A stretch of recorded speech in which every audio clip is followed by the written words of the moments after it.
Hey quilters, Sarah here from Snugglebug Stitching. I am making Forkledoodle number 3. I'm using 2 beautiful layer cakes that was gifted to me by Missouri Star Quilt Company. They are fabric market layer cakes in banana and sea glass. So here's one of the blocks, and I am going to spin the seams on the back of this block. So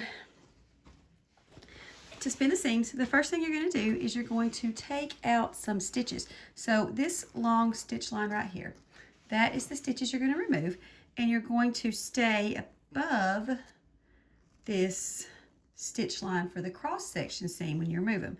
So you're only going to remove 1 or 2 stitches from each side. And you want to not remove any stitches down past this stitch line for your cross section seam. So once you have those 2 stitches removed,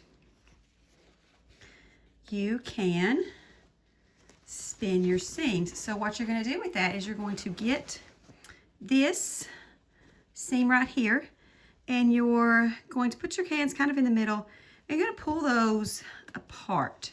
So you can see here, I have pulled those apart, and that makes it so that I have this side of the seam going this way and this side of the seam going the opposite way. And you see where I have those pulled apart, it makes sort of a mini pinwheel there in the center and sort of a flower.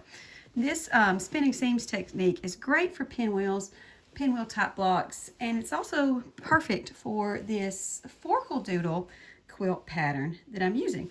So this particular seam right here was sewn together from edges that were biased. So this is a biased seam, and because of that, I starched this fabric a lot. Like, it's crispy, so it's not going to lay down nice and flat for me.